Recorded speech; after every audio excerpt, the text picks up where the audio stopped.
Et on commence ce feuilleton avec la frustration de certains amis de François Hollande, et pas des moindres. Évincé par des proches de Martine Aubry, Fawzi Lamdaoui, le chef de cabinet du candidat socialiste, par exemple, n'a pas réussi à contenir sa déception.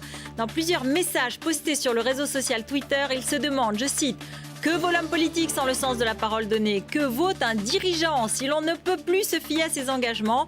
Le vrai leader doit respecter ses engagements, en particulier envers ses compagnons historiques. Pour finir, ses pics très clairs à l'endroit de son candidat. Pour les finir par une pirouette, je parle évidemment de Sarko avec Rachida Dati à Paris.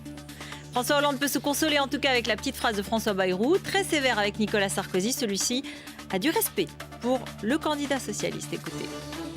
Si vous étiez au second tour, prendriez-vous François Hollande dans votre gouvernement ? En tout cas, c'est quelqu'un que je respecte, même si je pense qu'aujourd'hui, il est prisonnier d'un programme. Aux États-Unis, la primaire républicaine se poursuit et les bourdes du candidat Rick Perry aussi. Il demande à ceux qui auront 21 ans le 12 novembre 2012 de le soutenir.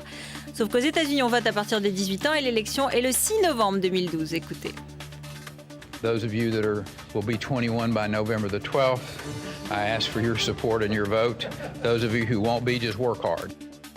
Décidément, ça dépote du côté des candidats républicains. Herman Cain, qui était favori il y a peu, dit réexaminer sa candidature, autrement dit s'apprête à abandonner. Et je vous le rappelle, il est accusé d'adultère et de harcèlement sexuel.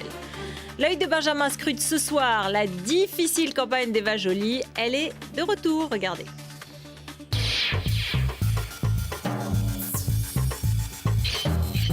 Dans une campagne, ce qui compte, c'est de persévérer. Oui, persévérer, mais surtout faire oublier les accidents de parcours. Alors aujourd'hui, à l'Assemblée nationale, la candidate écologiste a tenté de relancer sa campagne.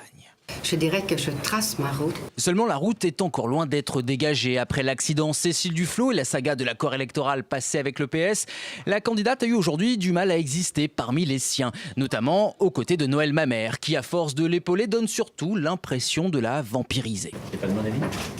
C'est pas de mon avis ? Voire de l'infantiliser en répondant pour elle aux questions dérangeantes des journalistes. Les Françaises, faut le voyer un petit peu.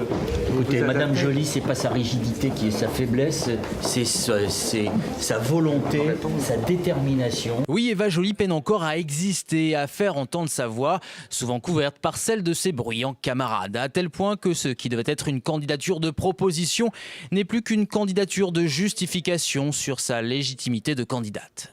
Les sondages, en ce qui concerne l'intention de vote, sur 101 sondages intention de vote, j'ai eu 92 ou 93 avec un résultat entre 5 et 7, ce qui pour une candidate écologiste est historique. Et même lorsqu'elle tente de sortir par le haut, en parlant en son nom, c'est celui de Noël Mamère qui revient dans la bouche des journalistes.